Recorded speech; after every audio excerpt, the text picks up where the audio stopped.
잘 지내셨어요? 지난번까지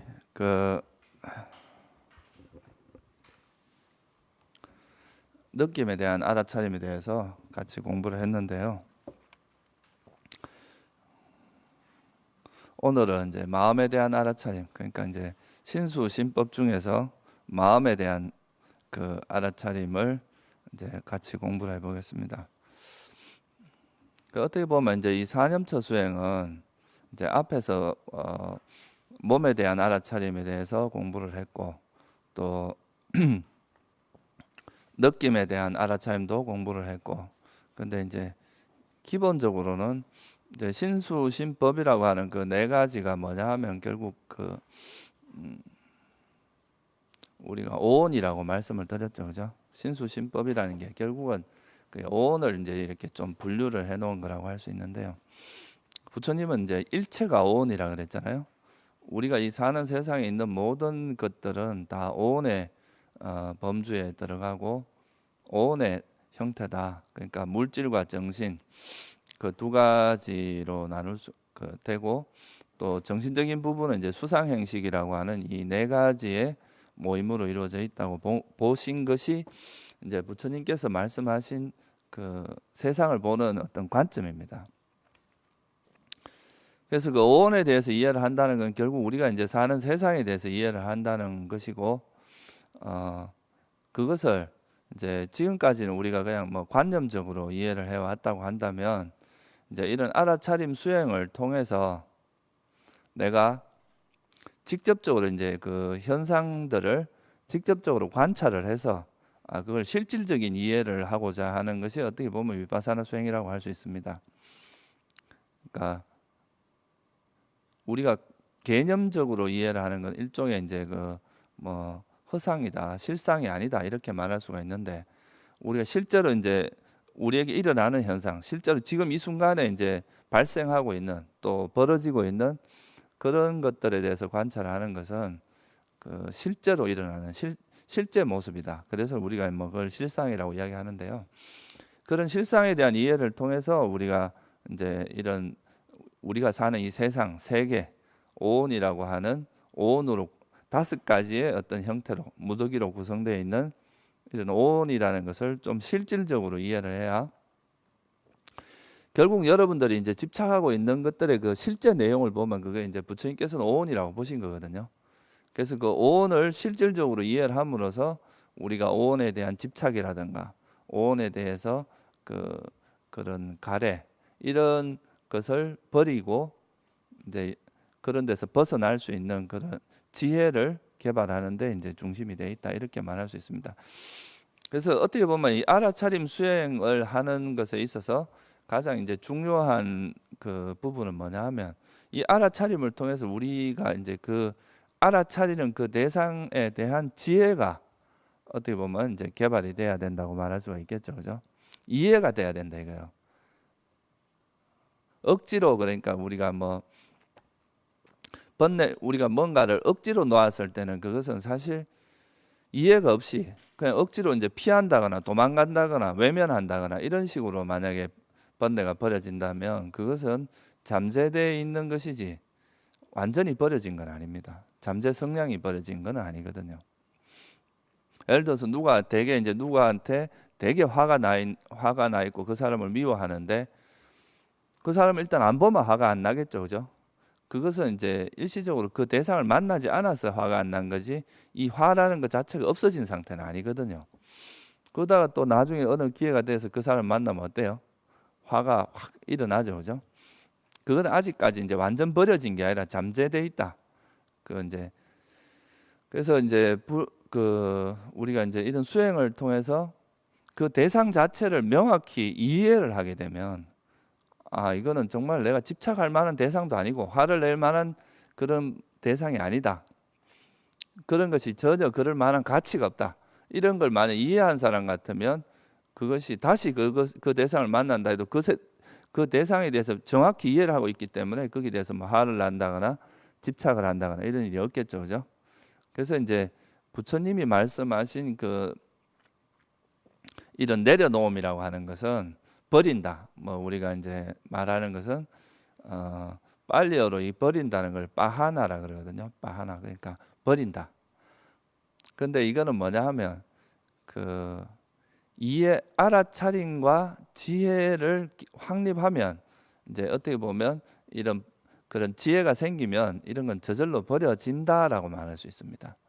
근데 이해가 없이 만약에 억지로 이걸 막 외면하고 이렇게 하는 것은 버려지는 게 아니라 일시적으로 이제 그러니까 외면하고 일시적으로 그게 이제 조건이 없기 때문에 잠시 아니라는 거지 완전히 이제 버려지는 거라고 말할 수는 없다는 거예요. 그래서 이제 이런 알아차림 수행의 목적은 항상 그 알아차림과 더불어서 지혜가 함께 해야 됩니다.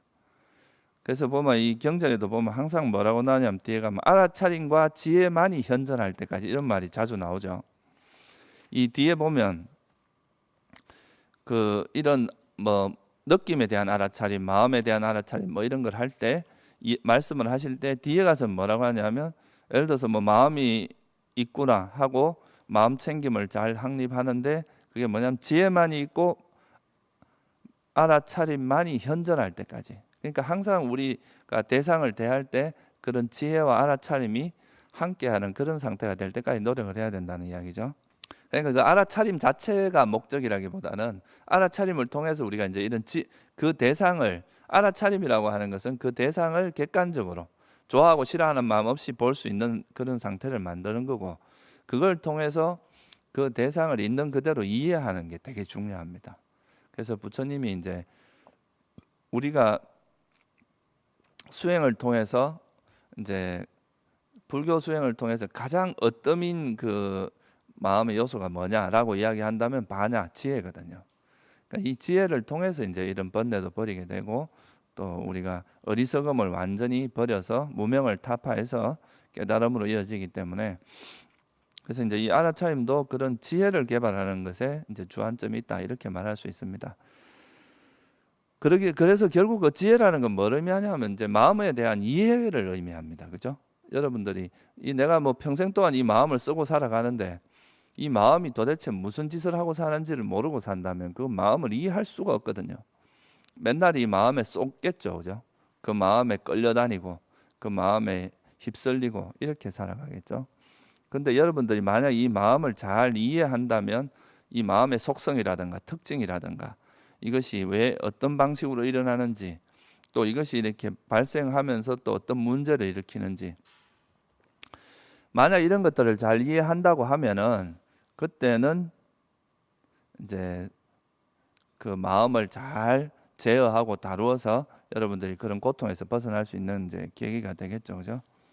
그래서 오늘 이제 뭐 마음에 대한 알아차림 이 부분이 사실은 굉장히 중요한 부분입니다. 여러분들이 사실 우리가 이제 불교 수행을 하는 건 어떤 면에서 이 마음에 대한 이해를 깊게 하는 거다 이렇게 말할 수도 있어요.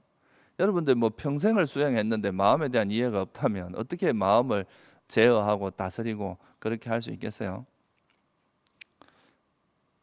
그리고 이 마음이라는 것이 굉장히 미묘하기 때문에 그렇게 쉽게 우리가 이제 극복할 수 있는 그런 건 아닙니다. 이제 그래서 이 마음에 대한 이해가 아주 중요한데 그런 마음에 대한 이해를 하기 위해서 이제 부처님께서 제시한 게 바로 이런 이제 마음에 대한 관찰, 심념처라고 이야기를 하죠. 그러면 이런 이제 마음에 대한 알아차림을 이야기하기 전에 기본적으로 아주 기본적인 개념을 좀 설명을 드리고 먼저 이야기를 하는 게 좋을 것 같아요. 그러니까 우리가 마음의 형태를 나눌 때 이제 두 가지 이제 크게 나누는데요. 첫째는 이제 이게 욕계냐, 색계냐, 무색계냐 이런 이제 세상에 따라서 나누는 게 있고 또 하나는 선이냐, 악이냐, 무기냐 이렇게 그 나누는 기준이 있습니다. 첫 번째 우리가 욕계 마음이라고 하는 것은 감각적 우리가 욕계 세상과 가장 이제 부합되는 그런 마음을 욕계 마음이라고 합니다. 그러니까 우리가 살고 있는 이 세계를 우리가 보통 욕계라고 하는데 그 욕계란 말에 이게 그 욕이란 말이 뭐냐면 감각적 욕망이라는 뜻입니다. 그래서 우리가 사는 이 세상은 결국은 뭐냐 하면 감각적 욕망이 주된 세상이다 이렇게 말할 수가 있겠죠.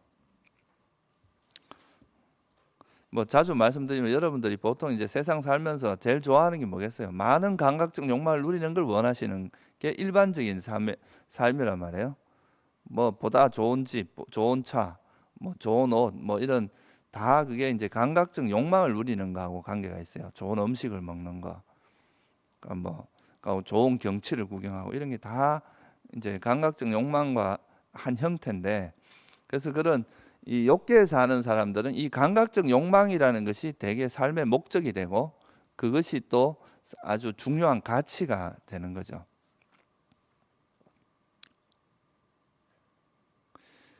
그래서 이제 욕계가 이제 일반적으로 우리가 이야기하는 이제 세상이고, 일반적으로 이제 윤회를 할 때는 이 욕계를 잘 벗어나기는 어렵습니다. 대부분 이제 욕계 내에서 이제 윤회를 하게 되는 거고, 색계라고 하는 것은 뭐냐 하면 선정하고 관계 있습니다. 색계 선정하고. 그래서 색계에 태어나기 위한 조건이 뭐냐 하면 색계 선정을 반드시 얻은 사람, 정득한 사람만이 색계에 태어날 수 있어요. 그냥 일상적인 삶을 사는 사람이 색계를 태어나지 못한다는 거죠. 그러니까 욕계를 벗어날 수 없다는 뜻입니다. 그냥 일상적으로 그냥 우리가 일반적인 삶을 사는 사람들이. 색계라는 것의 기본 조건이 뭐냐면 감각적 욕망으로부터 벗어나는 게 이제 기본 조건이거든요. 그러니까 전에 제가 이제 한번 말씀을 드렸을 것 같은데, 이 색계 선정의 이제 특히 초선정의 기본이 뭐냐면 감각적 욕망으로부터 벗어나는 게 이제 초선정의 아주 필수 조건입니다. 감각적 욕망을 완전히 떨쳐버려야 이제 색계 초선에 들 수 있는데, 그러니까 이건 뭐냐면 결국 욕계를 벗어나기 위해서는 이제 감각적 욕망을 이렇게 감각적 욕망과는 다른 어떤 행복을 알아야 이제 욕계를 벗어날 수 있다는 거죠. 그래서 이제 이 색계 마음이라고 하는 것은 결국 색계라는 색계 세상에 태어나기 위해서는 결국 뭐냐 하면 여러분들이 반드시 색계 선정을 닦아야 되기 때문에 색계 마음이라고 하는 것은 색계 선정을 이제 지칭하는 말이다, 이렇게 생각을 하시면 돼요. 그러니까 여러분 이제 선정에 들어간 마음 상태는 색계 마음 상태다, 이렇게 말할 수가 있는 거죠. 그러니까 지금 여러분들은 욕계에 살고 있잖아요. 우리는, 그죠? 욕계에 살고 있지만 여러분들이 만약 여기서 수행을 해서 색계 선정에 들어간다면 색계 마음을 경험하는 거다, 이 말이에요. 색계 마음이라는 것은. 그리고 무색계 마음은 뭐겠어요? 그러면 무색계 삼매를 이제 정득한 그런 경우가 무색계 삼매의 마음, 그러니까 공무변처, 식무변처, 무소유처, 비상, 비비상처라고 하는 그 네 가지 마음 상태를 무색계 마음이라고 이야기를 하는 거죠. 그러니까 색계 선정의 마음, 그 다음에 무색계 네 가지 그 사처의 마음을 제외하고는 거의 대부분 욕계 마음이라 생각하면 돼요. 다 욕계 마음이라고. 그리고 이제 한 가지 더 뭐냐면 출세간의 마음이라고 있는데, 이거는 이제 뭐냐 하면 욕계, 색계, 무색계를 벗어난 그런 마음 상태다, 이렇게 말할 수 있어요. 벗어났다니까 뭐 여러분들이 갑자기 뭐 여기 살다가 어디 다른 세상으로 가고 이런 게 아니고, 여러분 마음에 있는 그런 번뇌로부터 이제 벗어난 상태, 이건 영원히 벗어난 거죠. 선정이나 사선사처라고 하는 이제 무색계 삼매나 이런 것들은 선정에 들어있는 동안만 완전히 벗어나는 거죠, 그죠? 근데 선정에서 나오고 나면 다시 일어날 수도 있어요. 근데 이 출세하는 이 마음의 특징은 뭐냐 하면 열반을 체험하는 마음이 이제 이 특징입니다. 세간의 마음은 그냥 일반적인 이제 그 대상이 세간의 법인데, 이 출세간의 마음이라고 하는 것은 출세간의 그 마음 상태라고 하는 것은 열반을 체험하는 상태라고 이야기하시면 돼요. 그래서 그게 이 출세간의 마음은 오직 성자만이 경험할 수 있는 거다 이거예요. 성자만이. 그래서 이 출세간의 마음 상태는 위파사나 수행의 대상이 될 수가 없습니다. 왜냐하면 이건 결과로서 나타나는 거지, 실제 이거를 우리가 뭐 출세간의 마음을 대상으로 하고 싶어도 뭐 할 수가 없는 건데 어떻게 대상으로 하겠어요, 그죠? 그래서 이거는 이제 위파사나의 대상이 될 수는 없고, 위파사나 수행의 대상이 될 수 있는 것은 욕계 마음과 색계 마음과 무색계 마음인데, 또 색계 마음과 무색계 마음도 그 선정에 들지 않은 사람들은 또 알 수가 없잖아요, 그죠? 그러니까 일반적으로 이제 수행할 때는 욕계 마음이 대부분이 다 이제 수행의 대상이 되겠죠, 그죠? 선정에 들지 않은 사람은 그걸 대상으로 할 수가 없잖아요. 그죠? 그래서 마음을 나눌 때는 이렇게 욕계 마음, 색계 마음, 무색계 마음, 출세간 마음 이렇게 이제 네 가지 형태로 나눌 수가 있고, 이거는 이제 세상에 따라서 분류하는 거죠. 우리가 이제 어디에 태어나게 만드는 원인이 되느냐. 색계 마음은 색계 세상에 태어나게 하는 원인이 되기 때문에 색계 마음이라고 하고, 무색계 마음은 무색계에 태어나는 원인이 되기 때문에 무색계 세상에 무색계 마음이라고 하는 거죠. 또 반대로 이것이 이제 열반에 이르는데 유익하냐 유익하지 않냐에 따라서 또 나눌 수가 있습니다. 그게 바로 선과 불선 이렇게 이제 이야기하죠. 우리는 보통 이걸 선악이다 이렇게 이제 알고 있는데, 사실 불교에서는 악이라는 용어는 잘 안 씁니다. 선과 불선 이렇게 말하는 게 좀 더 정확한 말입니다. 그러니까 선이라는 거는 뭐냐 하면 이제 열반에 이르는데 유익하다 이 말입니다.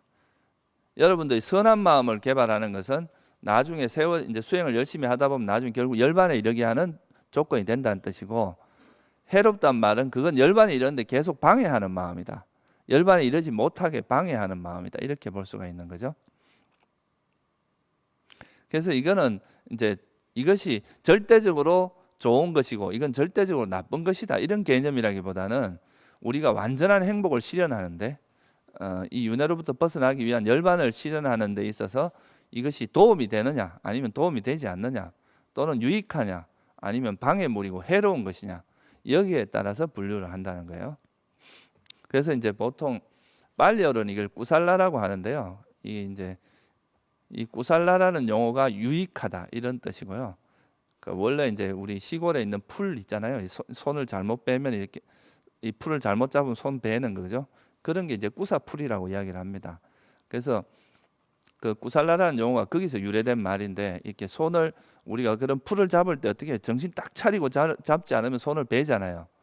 그런 것처럼 이제 불교에서 말하는 선한 마음에는 반드시 알아차림이 동반되기 때문에 이건 정신이 또렷해진 그런 마음 상태를 이야기하는 거죠.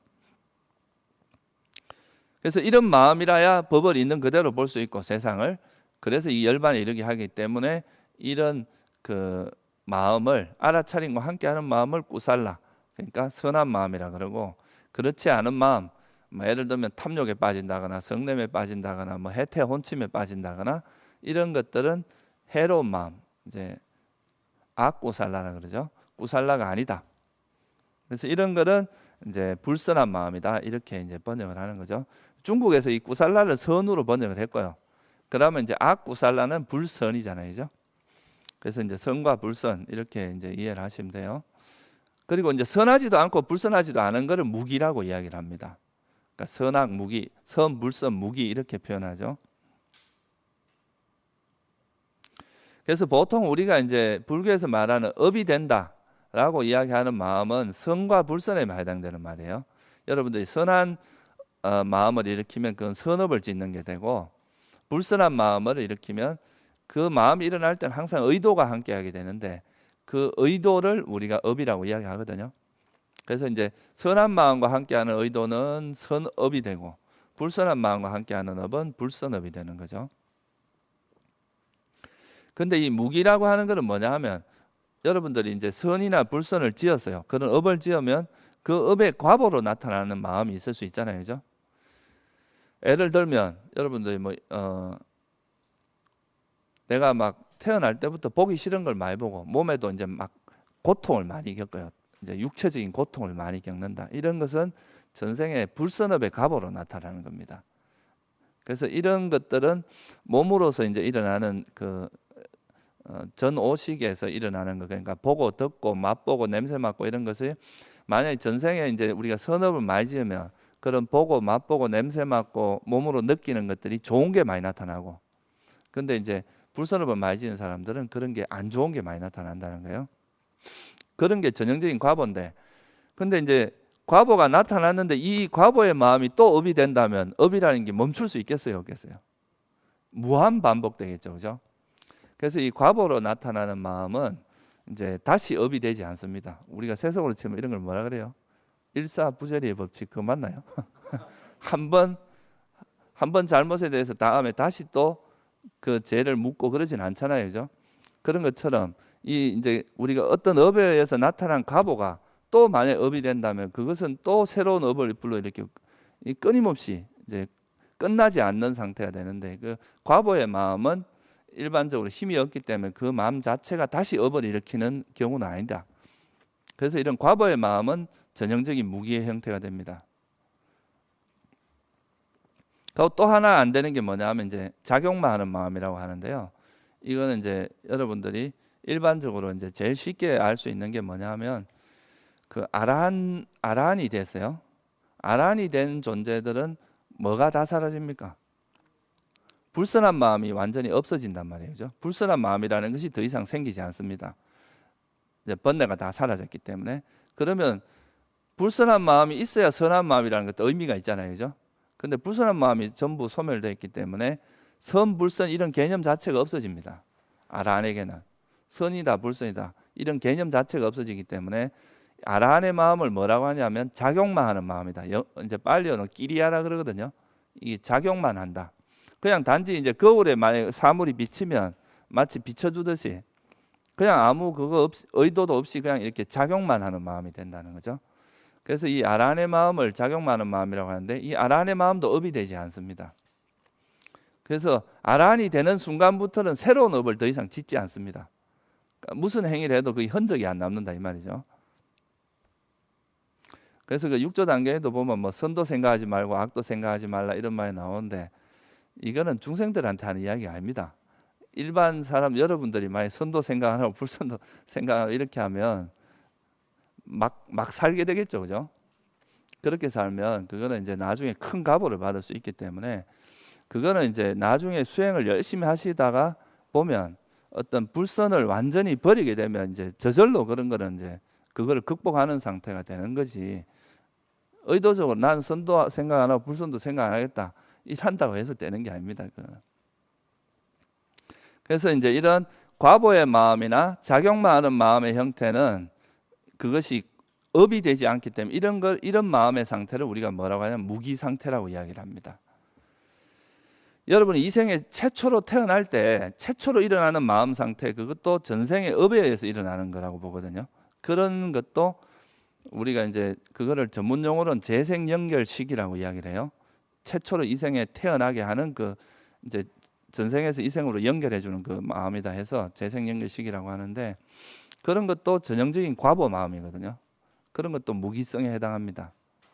그러니까 여러분들이 생각과 생각 사이에 예를 들면 깊은 잠에 빠지거나 또는 중간중간에 이렇게 멍해지고 이렇게 생각이 없는 듯이 보이는 상태 있죠. 그런 상태도 전형적인 무기 상태예요. 그것도 과보의 마음의 형태입니다. 거기도 생각이 없는 게 아니라 이거는 과보 마음이라고 이야기를 해요. 그래서 그런 상태도 이제 무기 상태라고 할 수 있어요. 그래서 우리가 뭐 우리나라에서는 그런 말 많이 하죠. 무기공에 빠지면 안 된다. 그죠? 그게 일종의 잠자는 상태거든요. 그러니까 그런 상태에 자꾸 빠지면은 습관적으로 빠지게 되면 어떻게 되냐면 사람이 지혜가 없어집니다. 맨날 잠자는 거랑 똑같기 때문에 맨날 잠만 자는 사람이 세상에서 무슨 일을 할 수 있겠어요. 그죠? 그 지혜를 닦는데도 그건 엄청난 방해가 돼요. 그래서 뭐 술을 마신다거나 뭐 약물에 취한다거나 이런 건 그런 무기 상태, 그러니까 무기적 그런 이제 마음 상태에 빠져들기 때문에 이거를 이제 초기 불교에서는 이게 방한가 상태라고 이야기를 합니다. 방한가가 이제 그 어떤 과보의 마음의 형태인데 전생의 업 때문에 일어나는 마음의 형태라고 봐요. 그래서 이런 것들에 자꾸 빠지면은 이거는 이제 우리가 지혜를 개발할 수도 없고 뭔가 숙고하거나 수행을 할 수 없는 상태이기 때문에 이런 상태에 오래 빠져 있는 것은 오히려 지혜를 이제 사라지게 만드는 요인이 된다는 거죠.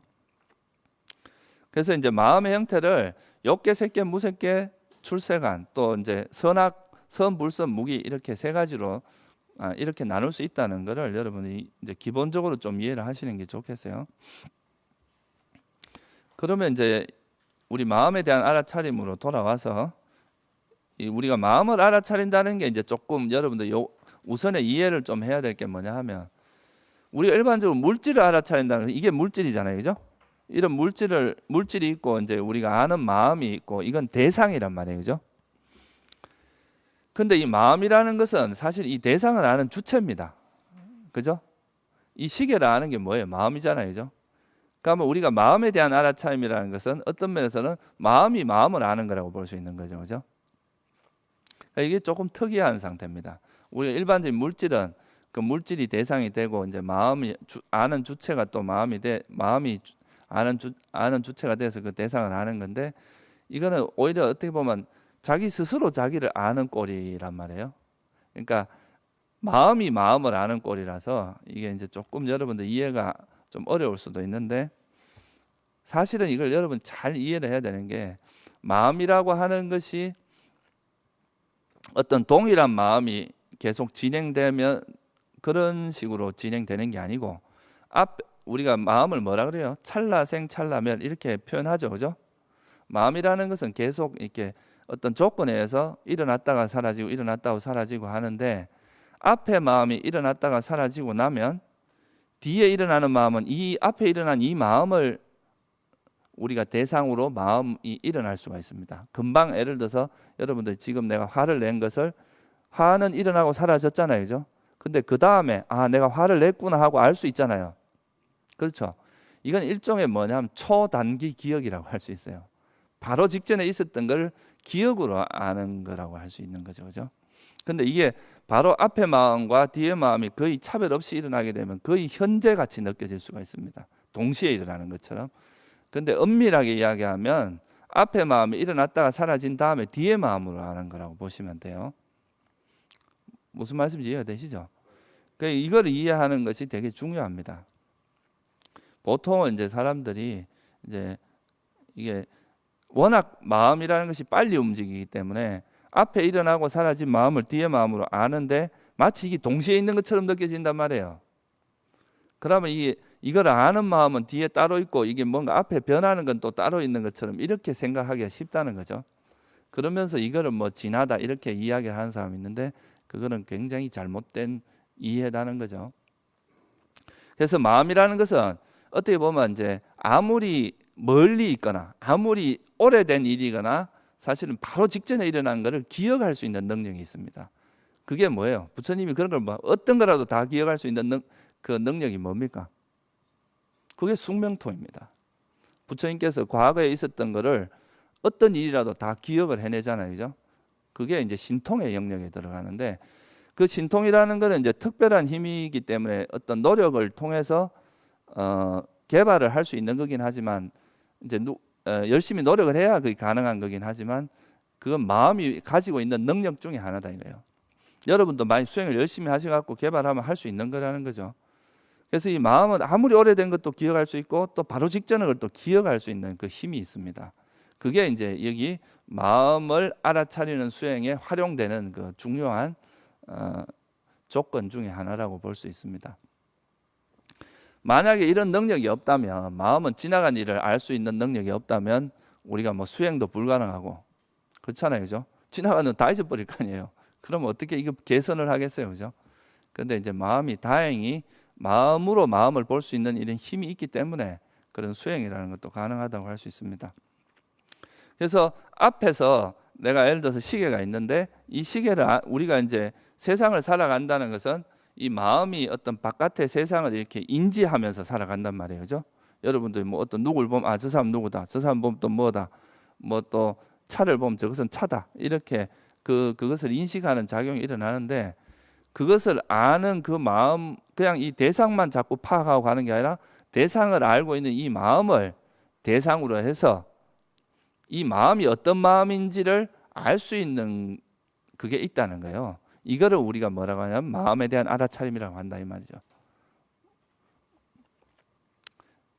그러니까 근데 대부분의 사람들은 이제 외적인 바깥 세상에 너무 이렇게 휩쓸리다 보면 자기 마음을 돌아볼 기회가 거의 없이 평생을 살아갈 수도 있어요. 맨날 이 바깥 세상에 휩쓸려 갖고 막 뭐가 나타나면 또 그쪽에 관심이 갔다가, 또 뭐 여기 저 누가 뭐 세월호 사건이 가면 세월호에 또 관심이 갔다가, 또 막 또 뭐 누구 무슨 사건이 일어나면 또 거기 선거가 일어나면 또 선거의 마음이 가, 계속 그 세상의 변화에만 관심이 가다 보면 그 세상의 변화를 알고 있는 그 자기 마음을 돌아볼 시간은 거의 없다 이 말이에요. 이게 보통 이제 일반적으로 세상에 살아가는 사람들의 삶이거든요. 그러면 내 마음이 지금 오염되어 있는지, 아니면 진짜 바르게 이렇게 되어 있는지, 아니면은 뭐 탐욕에 쩔어 있는지, 성냄에 쩔어 있는지, 우울한 상태인지, 들떠 있는 상태인지, 기쁜 상태인지, 이런 걸 전혀 모른다 이 말이에요. 그러면 어떻게 여러분들 이게 향상이 될 수 있겠어요, 그죠? 그러니까 이 마음에 대한, 자기가 이 바깥 세상을 인지하는 이 마음이 어떤 모습인지를 파악하는 거, 이게 바로 마음에 대한 알아차림이라는 거죠. 그러니까 이걸 뭐 회광반조라고 할 수도 있어요. 이제 우리는 보통 밖으로만 향해 있는 걸 안으로 돌려서 자기 마음을 계속 관찰하는 거죠. 이런 과정이 없으면은 어떤 수행을 해도 이거는 반드시 들어가야 됩니다. 수행의 방법은 다양할 수 있어요. 꼭 뭐 우리가 뭐 위파사나 수행뿐만 아니라 우리가 뭐 무슨 수행을 하더라도 그 수행을 할 때 내 마음 상태가 어떤지에 대한 계속 알아차림을 해야, 아, 이게 불선한 마음이 일어나면 버려야 되고 선한 마음은 개발하고 이런 게 가능하잖아요, 그죠? 근데 자기 마음을 그런 거 이제 알아차리지 못하면 자기가 뭐 어떻게 살아간지를 모르는 거죠. 여러분들이 여러분 얼굴을 스스로 볼 수 있어요? 못 보죠. 뭐 빛이 이렇게 휘면 가능하겠죠. 이렇게 볼 수 있겠죠. 그런데 일반적으로 그렇지 못합니다. 그래서 여러분들이 얼굴을 볼 때 뭘 가지고 봅니까? 거울을 가지고 보잖아요, 그죠? 거울에 자꾸 비춰봐야 내가 얼굴에 뭐 때가 묻었는지 기미가 생겼는지, 또는 뭐 얼굴이 뭐 저 깨끗한지 더러운지 이런 걸 알 수 있는 거잖아요.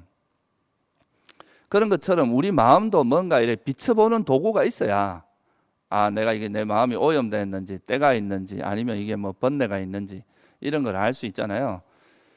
그래서 그걸 비춰보게 항상 이렇게 자기를 볼 수 있도록 해주는 그 역할을 하는 게 바로 이제 마음에 대한 알아차림이다. 이거예요. 자기 알아차림을 통해서 우리 마음을 비춰보게 되고, 그 마음이 오염되면 그거를 이제 오염되지 않도록 하는 거죠. 그렇게 해 나가면서 여러분들이 이제 수행이 깊어지는 거다. 그래서 이 마음을 이제 우리가 알아차리는 것은 수행에 있어서 굉장히 중요한 부분입니다. 뭐 우리가 이제 선에서는 이제 뭐 이런 거 마음, 신수 스님이 뭐 마음을 때때로 털고 뭐 깨끗이 닦아라 그러니까 그런 거 마음이 본래 없다 막 이렇게 이제 또 해능 스님이 멋지게 이야기하고 그런 게 있는데, 근데 그런 것들도 여러분들이 너무 이제 그런 것들을 초보자가 그런 것들에서 너무 쉽게 받아들여 가지고, 아, 뭐 내가 이런 거 할 거 뭐 있노, 마음이 본래 없는 것인데, 이렇게 접근하다가는 큰 코 다칩니다. 그래도 우리가 이제 일단 마음에, 처음에 부처님께서도 항상 수행에서는 이것이 너에게 괴로움의 원인을 이야기했고, 그죠? 괴로움의 소멸에 이르는 길을 이야기했잖아요, 사성제에서. 그러면 이게 여러분들의 마음에 괴롭게 하는 원인, 이게 바로 불선한 마음입니다. 그죠? 괴로움의 소멸에 이르는 길이 뭐예요? 선한 마음의 형태입니다. 그래서 일단은 팔정도에서도 바른 노력이 뭐냐면 불선은 버리고 선은 개발하라는 거예요. 그래서 그런 노력을 하다 보면 이제 이 선과 불선을 극복하는 어떤 상태가 오는 것이지, 처음부터 여러분들이 그런 걸 무시하고 이렇게 살아가면 그거는 굉장히 위험한 발상입니다. 그래 되면 수행을 하면 할수록 인격적으로 이상해지고, 막 상만 높아지고, 뭐 이상한 소리만 하고, 뭐 하늘의 기운이 머리에 들어와서 뭐 어떠니 저떠니 뭐 이제 아주 신비적인 이야기만 자꾸 하게 되고, 인격적으로 다듬어지는 게 없어집니다. 그렇게 수행을 하면은. 근데 부처님은 여러분들이 경전에 보시면 알겠지만 경전에 그런 모습 보신 적 있어요?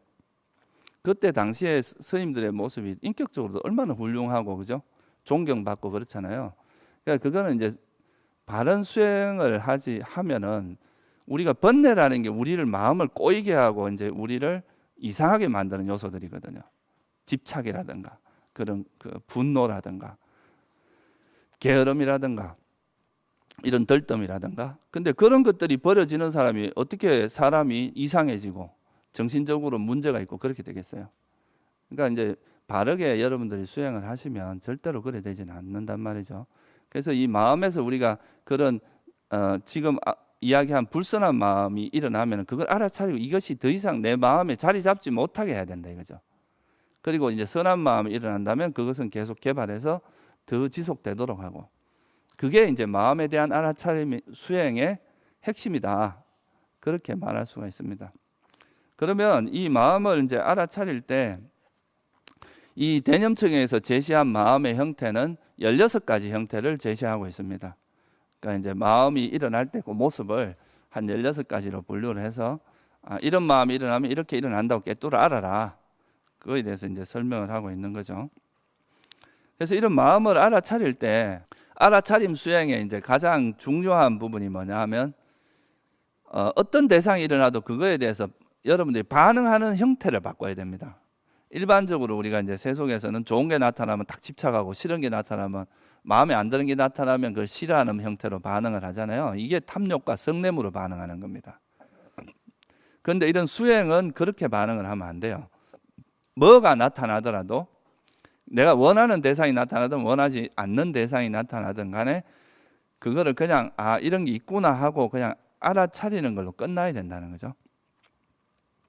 그게 이제 비파사나 수행에 이제 특히 이런 알아차림 수행에 있어서 가장 중요한 요소입니다.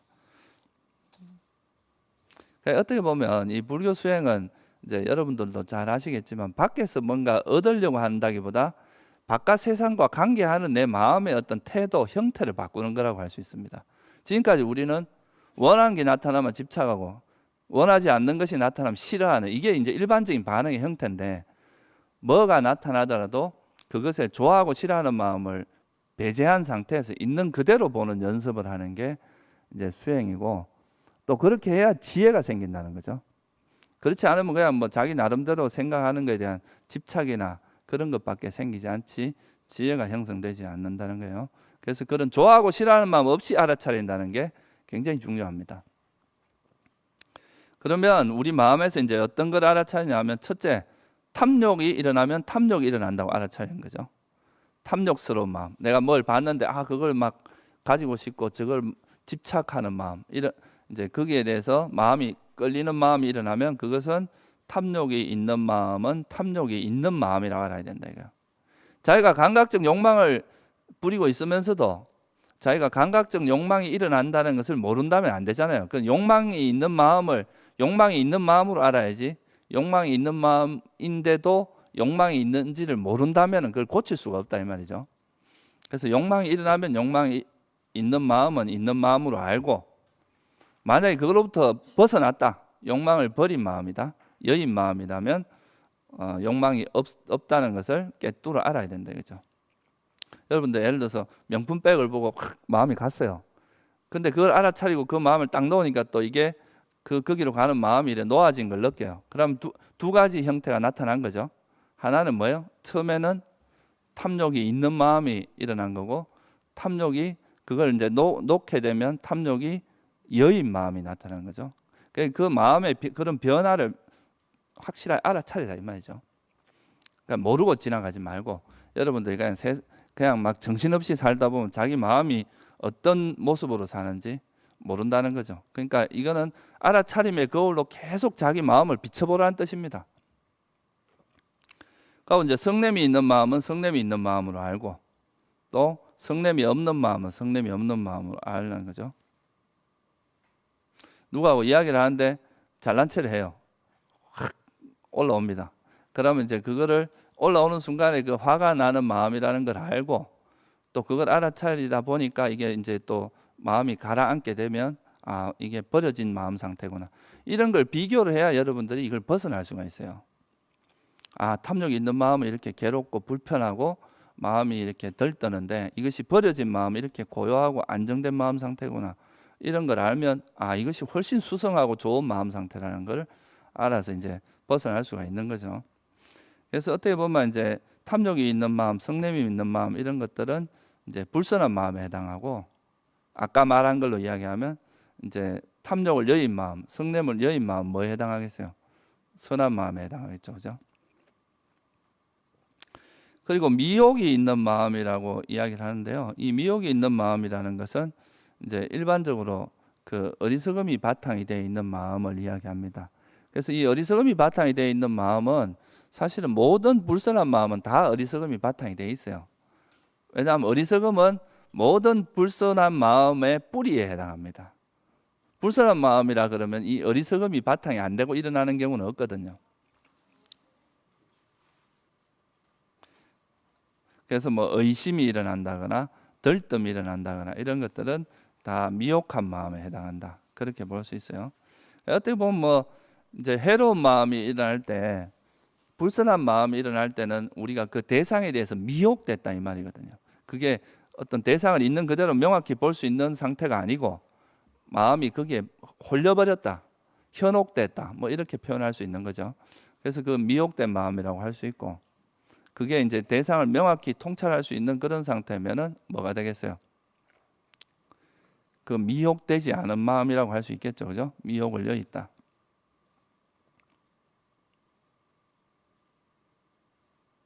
그래서 보통 우리가 이제 그 어리석음이라고 하는 것은 이제 풀로서 생각하면 뿌리에 해당하고요. 그게 그 현상이 드러나는 것은 주로 탐욕과 성냄의 형태로 많이 드러납니다. 그래서 여러분들 위파사나 수행을 해도 처음에는 보통 탐욕과 성냄 이게 주로 보이고, 어리석음은 이제 파악을 하기가 조금 어려워요. 이건 조금 지혜가 생겨야 이걸 바탕으로 해서 이런 집착이나 성냄이 일어나는구나 하는 그 어리석음을 볼 수 있게 되는데, 어리석음을 보는 것은 조금 더 어렵습니다. 탐욕과 성냄에 비해서. 그 다음에 이제 위축된 마음은 위축된 마음을 알아라. 이 위축된 마음이라고 하는 것은 뭐냐 하면 뭘 위축된 마음이라 그래요? 마음이 이렇게 좀 뭔가 위축돼 있다. 이거는 좀 활기차지 못하다 이런 말도 되잖아요. 그러니까 이건 뭐냐 하면 그 해태 혼침이 함께하면 이 정신적으로 게을러지니까, 그러면 우리 마음이 이제 아주 막 그 활기차고 활발한 그런 상태가 되는 게 아니라 위축된 상태다. 그래서 이제 그렇게 표현을 합니다. 이 위축된 마음이라고 하는 것은 해태 혼침이 함께하는 마음 상태를 이야기하는 거죠. 이것도 일종의 불선한 마음의 하나에 들어가죠.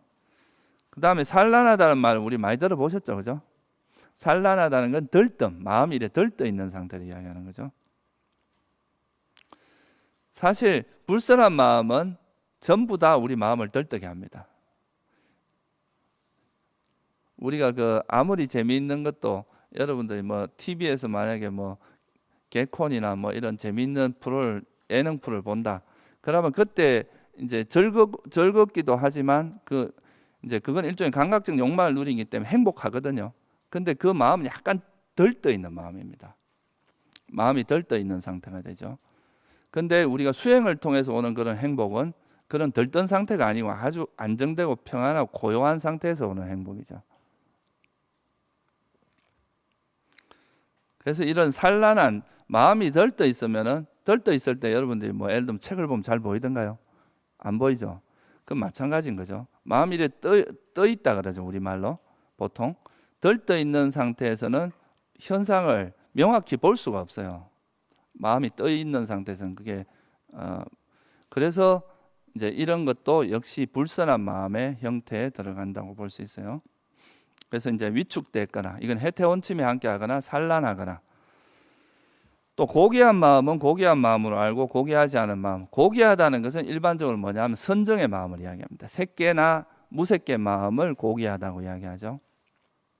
그래서 여러분들 만약에 이제 삼매에 들었다, 색계 선정이나 무색계 삼매에 들었을 때는 거기 선정에 들어갔다 나와서 그 선정의 상태를 반조할 때 이건 고귀한 마음이다 이렇게 알 수가 있는 거죠. 자기가 이제 그래서 이건 선정에 들지 못한 사람은 경험할 수 없는 마음의 상태라고 할 수 있어요. 고귀하지 않은 마음은 일반적으로 욕계 마음을 이야기합니다. 그러니까 뭐 선한 마음이든 불선한 마음이든, 그러니까 선정을 얻지 못한 사람에게서 일어나는 건 전부 고귀하지 않은 마음이라고 할 수 있는 거죠. 욕계 마음은 일체가 다 고귀하지 않은 마음에 들어가니까. 그 다음에 위가 있는 마음, 위가 없는 마음이라고 하는데, 그러면 이제 욕계, 색계, 무색계 이게 정신적으로 좀 수준이 높은 거니까 순서대로잖아요, 그죠? 그러면 욕계에 비해서는 색계나 무색계가 위가 있는 마음이고 욕계는 위가 없는 마음이겠죠? 말을 잘못했네요. 욕계는 뭐예요? 위가 있는 마음이고 색계나 무색계는 위가 없는 마음이라고 할 수 있고, 색계와 무색계를 비교를 했을 때는 색계는 위가 있고 무색계는 위가 없는 마음이라 할 수 있겠죠, 그죠? 그렇게 이제 볼 수도 있고, 또 여러분들이 이제 수행을 하다 보면 찰나 삼매나든가 뭐 본 삼매, 이런 삼매에 들었을 때는 삼매에 들었다고 알고, 삼매에 들지 못했을 때는 삼매에 들지 못했다고 알아라. 그게 이제 마음에 대한 알아차림입니다. 그 다음에 해탈한 마음은 해탈한 마음으로 알고 해탈하지 못한 마음은 해탈. 여기서 해탈했다는 것은 우리가 깨달음 얻었다 이 말하고는 약간 다른 의미입니다. 우리가 일반적으로 해탈했다는 건 이제 번뇌를 버려서 완전 이제 성자가 된 걸 이야기하잖아요, 그죠? 근데 여기서 말하는 해탈은 일시적인 해탈을 이야기합니다. 그러니까 영원한 해탈이 아니고, 그러니까 예를 들어서 여러분들이 막 화가 났어요. 화가 났는데 그때 갑자기 이제 부처님 말씀이 떠올라서 그 자비심으로 마음을 바꿨어요. 이건 대체된 거잖아요, 그죠? 마음이. 그렇죠? 그러니까 불선한 마음에서 선한 마음으로 대체된 거잖아요. 이런 경우가 대체에 의한 해탈이라고 이야기를 합니다. 그러니까 다시 말하면 불선한 마음을 선한 마음으로 대체한다 이 말이죠. 그러고 집중으로 일한다. 이걸 이제 주석서에서는 그 청정도론에서는 이걸 번역을 억압이라고 번역을 했는데요. 우리가 이제 일시적으로 삼매 상태라고 하는 것은 그 번뇌가 완전히 버려진 상태가 아니라 그 선정에 들어있는 상태 동안만 번뇌가 버려진 상태잖아요, 그죠? 이런 것도 일시적인 해탈이라고 이야기를 합니다. 그래서 이제 만약 여러분들이 선한 마음을 일으켰다, 그러면 이건 불선한 마음으로부터 일시적으로 해탈을 한 거죠, 그죠?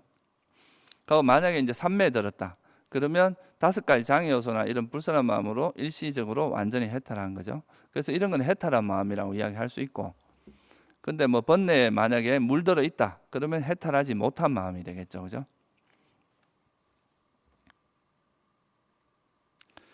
그래서 이렇게 탐욕이 있냐 없냐, 성냄이 있냐 없냐, 미혹이 있냐 없냐, 그리고 위축된 마음이냐, 산란한 마음이냐, 고귀하냐, 위가 있냐. 고귀하다, 위가 있다 이런 거는 좀 삼매하고 선정하고 관계 있는 마음이고, 또 삼매에 들었냐 안 들었냐.